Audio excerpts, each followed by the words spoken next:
প্রধান উপদেষ্টা অধ্যাপক ড. Muhammad Yunus association of southeast Asian Nations ASEAN এর সেক্টরাল ডায়ালগ পার্টনার হতে বাংলাদেশের জন্য মালয়েশিয়ার সমর্থন চেয়েছেন।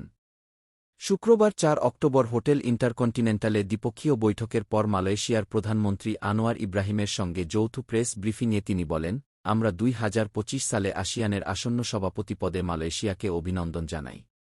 আমরা আসিয়ানের সেক্টরাল ডায়ালগ পার্টনার হিসেবে বাংলাদেশের অন্তর্ভুক্তির বিষয়টি নিয়ে আলোচনা করেছি। আমরা আঞ্চলিক ফোরামে বাংলাদেশের অন্তর্ভুক্তির জন্য মালয়েশিয়ার সক্রিয় ভূমিকার অপেক্ষায় রয়েছি। দুই দেশের বিদ্যমান বন্ধুত্বপূর্ণ সম্পর্কের কথা স্মরণ করে মালয়েশিয়াকে বাংলাদেশের দীর্ঘদিনের বন্ধু উল্লেখ করে অধ্যাপক ইউনুস বলেন, আনোয়ার ইব্রাহিমের সফর বাংলাদেশের জন্য গুরুত্বপূর্ণ। ২ মাস আগে অন্তর্বর্তী সরকার দায়িত্ব গ্রহণের পর কোনো দেশের প্রধানমন্ত্রীর এটি হচ্ছে প্রথম বাংলাদেশ সফর। এই সফর অন্তর্বর্তী সরকারের প্রতি মালয়েশিয়ার সমর্থনের স্বীকৃতি।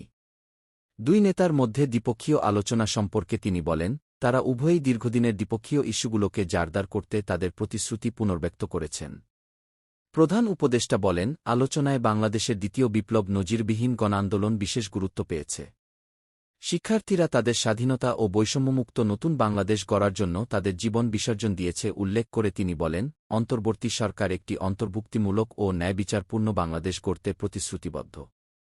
তিনি আরও বলেন, জনগণের আশা আকাঙ্ক্ষা পূরণে আমরা আমাদের ভ্রাতৃপ্রতিম দেশ মালয়েশিয়ার অবিচল সমর্থন ও সহযোগিতার প্রশংসা করি।